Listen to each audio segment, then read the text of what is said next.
की ओर। अफगानिस्तान और पाकिस्तान के बीच तनाव अब खुले युद्ध में बदल चुका है। अफगानिस्तान की सेना ने यह दावा किया है कि उसने पाकिस्तान की 25 सैन्य चौकियों पर कब्जा कर लिया है। 58 पाकिस्तानी सैनिकों को मार गिराया है। वहीं पाकिस्तान की ओर से कहा गया है कि झड़प में उसके 25 जवानों की मौत हुई है। जंग की शुरुआत 9 अक्टूबर को हुई, जब पाकिस्तान ने काबुल पर एयर स्ट्राइक करके आतंकी संगठन तहरीक-ए-तालिबान पाकिस्तान TTP के कई ठिकानों को तबाह करने का दावा किया। लेकिन इस कार्रवाई के 2 दिन बाद अफगानिस्तान ने पलटवार करते हुए खैबर पख्तूनख्वा प्रांत में पाकिस्तान की सैन्य चौकियों पर हमला बोल दिया। दोनों देशों की सीमा पर भीषण लड़ाई जारी है। भारी हथियारों का इस्तेमाल किया जा रहा है।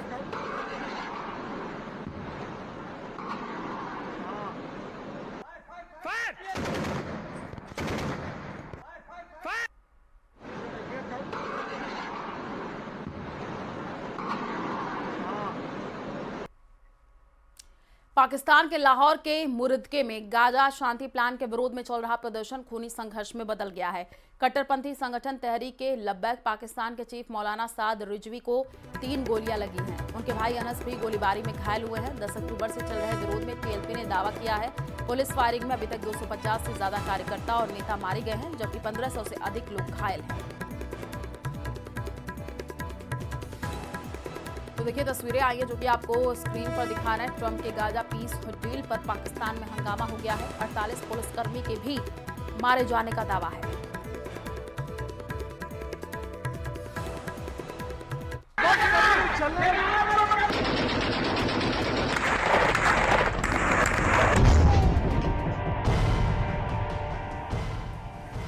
पाकिस्तान के मौजूदा हालात ऐसे हैं कि पाक को आर्मी पर एक साथ 4 मोर्चे पर मार झेलनी पड़ रही है। इन 4 तस्वीरों के जरिए पाकिस्तान के हालात देखिए। एक तरफ डूरंड लाइन पर तालिबान फोर्स ने पाकिस्तान आर्मी की दर्जनों चौकियों पर कब्जा कर लिया है और 58 पाकिस्तानी सैनिकों को मौत के घाट उतारने का दावा किया है। दूसरी तरफ पाकिस्तान के भीतर आतंकी संगठन TTP यानी तहरीक-ए-तालिबान ने पाकिस्तान में कोहराम मचा रखा है। पाक आर्मी के सामने तीसरा मोर्चा TLP यानी तहरीक-ए-लब्बैक पाकिस्तान ने खोल रखा है। TLP के लाखों समर्थकों ने इस्लामाबाद कूच कर दिया है। और चौथी तस्वीर BLA यानी बलोच आर्मी की है। सबसे खराब हालात लाहौर में है, जहां पूरा शहर जल रहा है। लाहौर में तो ऐसा लग रहा है कि शायद ही कोई सड़क या गली बाकी हो जहां से आग की लपटें और धुआं ना उठ रहा हो। TLP का दावा है कि अब तक उसके 300 समर्थकों को पाक आर्मी ने गोली मारकर उनकी हत्या कर दी, जबकि करीब 2000 समर्थक इतनी बुरी तरह घायल हैं कि वो जिंदगी और मौत के बीच जूझ रहे हैं। इसलिए पाकिस्तान में आसिम मुनीर को कातिल मुनीर कहा जा रहा है। लेकिन मुनीर की बेरहमी के आगे TLP चीफ साद रिजवी का भी कलेजा कांप गया। अपने 300 समर्थकों की हत्या के बाद साद रिजवी अपने समर्थकों के पीछे छिपकर आर्मी जवानों से गोली न चलाने की अपील करता नजर आया। उसने पाक आर्मी के जवानों को उनकी मां का वास्ता दिया, अल्लाह का वास्ता दिया, रसूल का वास्ता दिया, लेकिन पाक आर्मी की बंदूकों से गोलियां निकलना बंद नहीं हुई।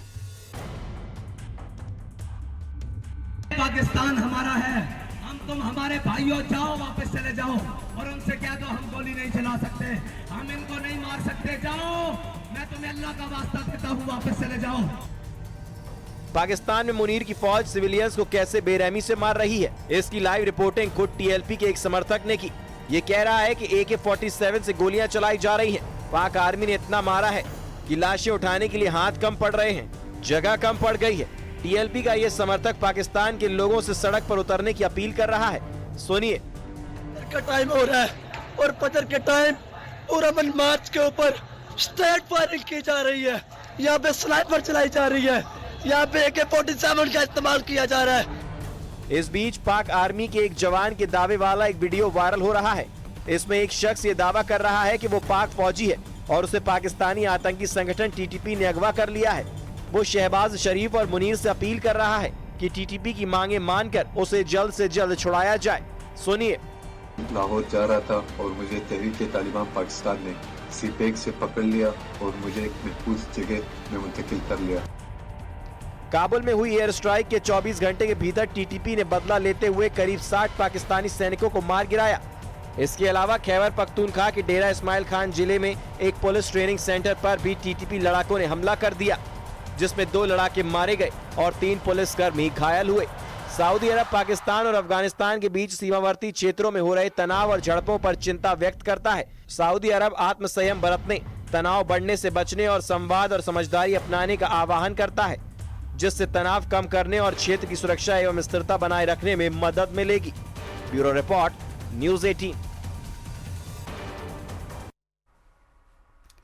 गाजा संकट सुलझने की एक बड़ी तस्वीर, जहां भारत से करीब 2500 किलोमीटर दूर इजराइल के एक हफ्ते पहले ही दिवाली जैसे जश्न में डूब गया है। तस्वीरें जेरूशलम से हैं, जहां लोग जश्न मना रहे हैं और इस जश्न के लिए इजराइल को 1-2 महीने का नहीं बल्कि 2 साल का इंतजार करना पड़ा। देखिए।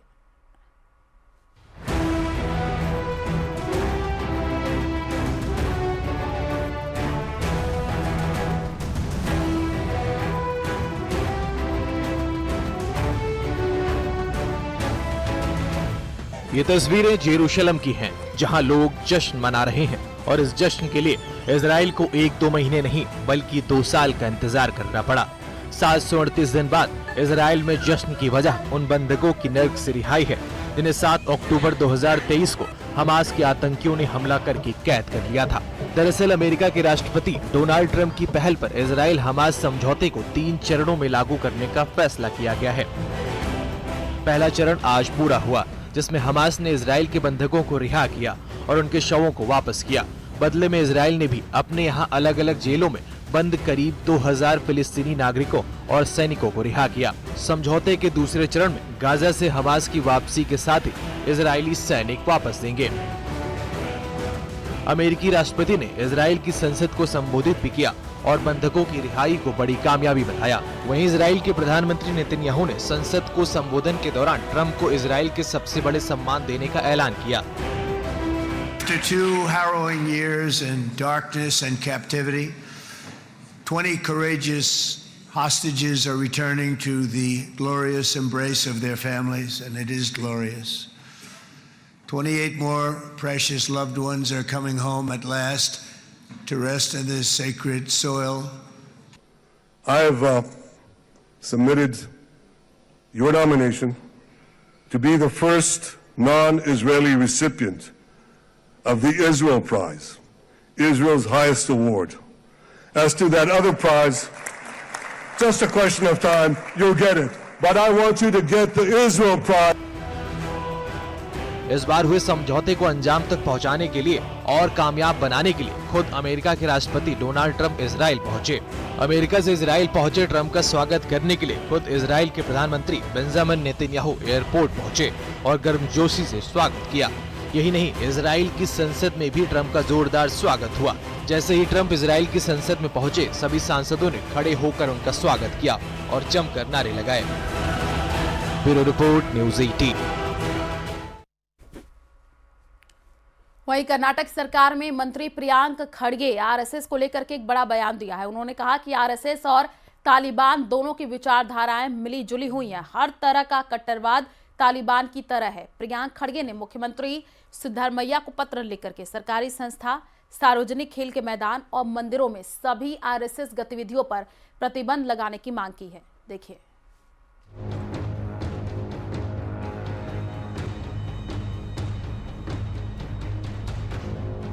कर्नाटक की राजनीति इन दिनों फिर गरमाई हुई है। राज्य में राष्ट्रीय स्वयंसेवक संघ की गतिविधियों पर बैन लगाने की चर्चा जोरों पर है। आरएसएस के 100 साल में 3 बार प्रतिबंध लगाने वाली कांग्रेस एक बार फिर प्रतिबंध लगाना चाहती है।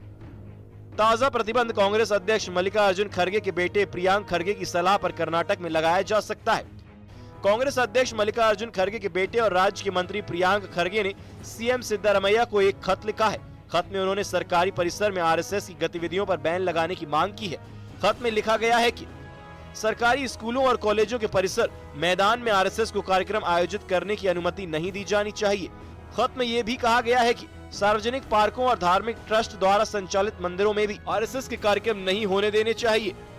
आरएसएस सरकारी स्कूलों और सरकारी सहायता प्राप्त स्कूलों के साथ साथ पार्कों में शाखाएं चला रही है। उनके नारों से स्कूली बच्चों और युवाओं में नकारात्मक विचार उभरते हैं। प्रियांक खड़गे ने यह पत्र 12 अक्टूबर को लिखा था, जिसके सामने आने के बाद अब मध्य प्रदेश में सियासत शुरू हो गई है। देखिए, मल्लिकार्जुन खड़गे जी हों या श्रीमती सोनिया गांधी हों या उनके बुजुर्ग युवा नेता राहुल गांधी जी हों, ये सब लोग संघ के धुर विरोधी हैं और यही विरोधी नहीं है, नेहरू जी भी विरोधी थे, इंदिरा जी भी विरोधी थी, राजीव जी भी विरोधी थे, और एक बार नहीं 2-2, 3-3 बार संघ पर इन्हें जो है प्रतिबंध लगाया। फिर भी संघ 100 साल का होकर ये देश के, समाज की, राष्ट्र की सेवा कर रहा है, निस्वार्थ भाव से सेवा कर रहा है। खड़गे जी के पुत्र को ये पता नहीं होगा कि जब कहीं बाढ़ आती है तो खड़गे जी नहीं पहुंचते हैं, राष्ट्रीय स्वयंसेवक संघ का स्वयंसेवक पहुंचता है। महात्मा गांधी की जब हत्या हुई थी, जिसके तार आरएसएस से जुड़े हुए थे, उसमें सरदार पटेल जी ने बैन किया था। तो मैं समझता हूं कि कर्नाटक की जो स्थिति है, जहां पर वो खड़गे जी के जो मंत्री हैं बेटे, उन्होंने अगर बात लिखी है, तो निश्चित तौर पर कर्नाटक से ये बात उठी है, ये दूर तक जाएगी। इससे पहले भी कांग्रेस 3 बार संघ पर प्रतिबंध लगा चुकी है और अब एक बार फिर आरएसएस बैन किया जा सकता है। अब देखना होगा कि प्रियांक खड़गे के पत्र को लेकर कर्नाटक सीएम सिद्धारमैया का जवाब क्या होता है। Bureau report, news 18।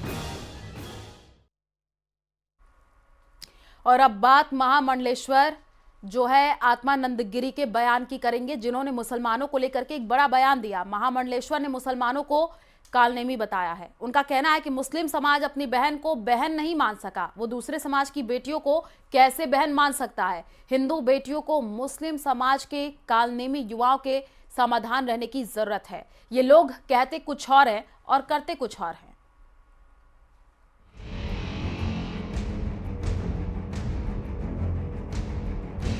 Madhya Pradesh में माहौल बिगाड़ने वाले बयानों का दौर थमने का नाम नहीं ले रहा। ऐसा लग रहा है जैसे हिंदू मुस्लिम के बहाने नेताओं से लेकर साधु संत भी राजनीति वाली रोटियां सेकने में पीछे नहीं है। मंडला में महामंडलेश्वर आत्मानंद गिरी ने एक बड़ा बयान दिया है।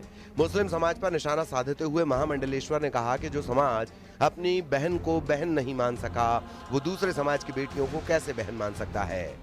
महामंडलेश्वर आत्मानंद गिरी ने हिंदू बेटियों को नसीहत देते हुए कहा कि मुस्लिम समाज के युवा कालनेमी जैसे हैं, जो कहते कुछ हैं और करते कुछ हैं। ये लोग हिंदू बेटियों का जीवन बर्बाद कर रहे हैं।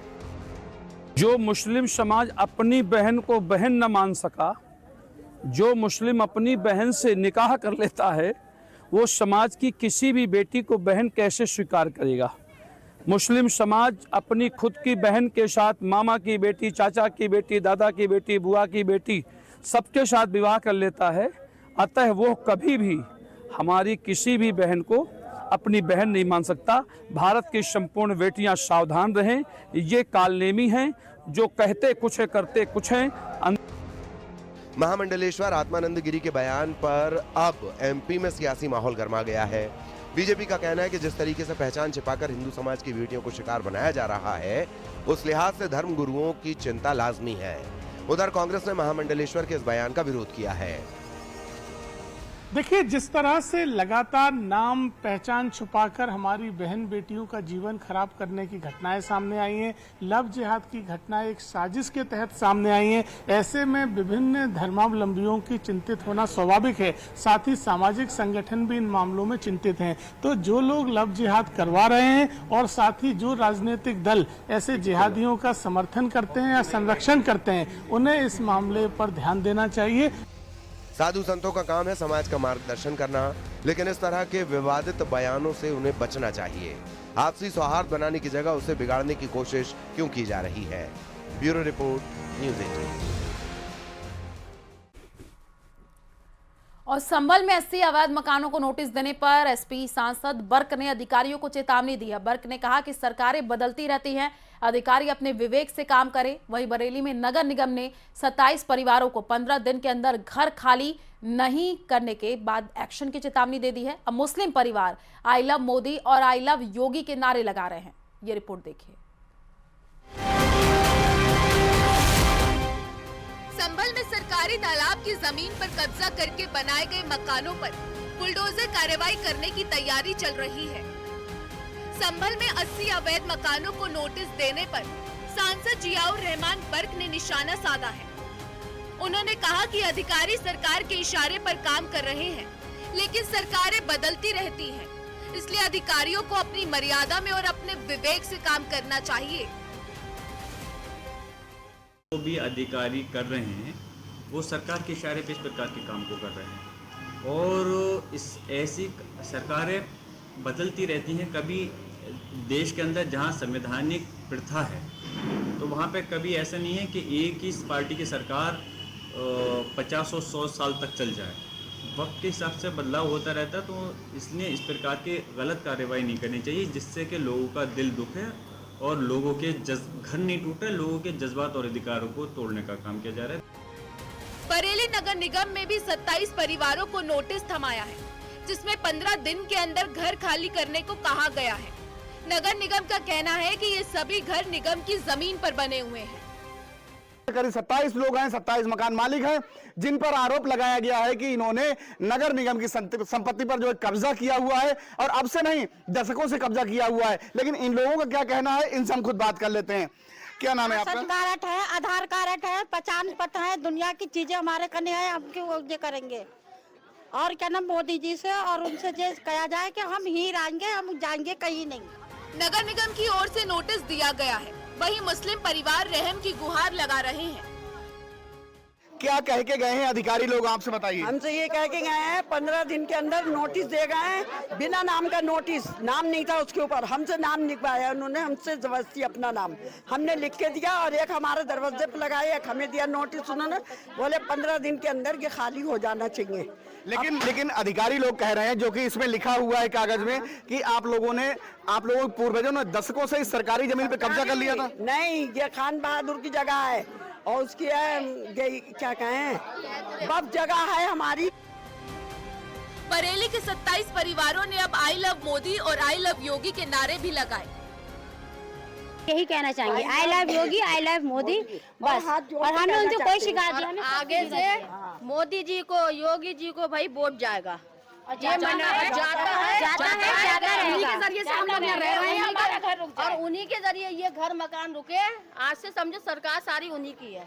प्रधानमंत्री नरेंद्र मोदी और योगी आदित्यनाथ, मुख्यमंत्री योगी आदित्यनाथ को लेकर के I love Modi, I love Yogi की बातें कह करके अपनी बात को रख रहे हैं। लेकिन सबसे खास चीज ये है कि जहां एक और नगर निगम प्रशासन इन पर अवैध कब्जेदार होने का आरोप लगा रहा है, वहीं दूसरी ओर इन लोगों के पास मालिकाना हक को लेकर के कोई दस्तावेज नहीं दिखाई दे रहा है। और जो इनके लिए 15 दिन का समय दिया गया है, 15 दिन का वक्त दिया गया, 15 दिन के अंदर खाली कर दें, अन्यथा इन पर बुलडोजर जैसी कार्रवाई भी की जा सकती है। मैं रामविलास सक्सेना, न्यूज़ 18 बरेली।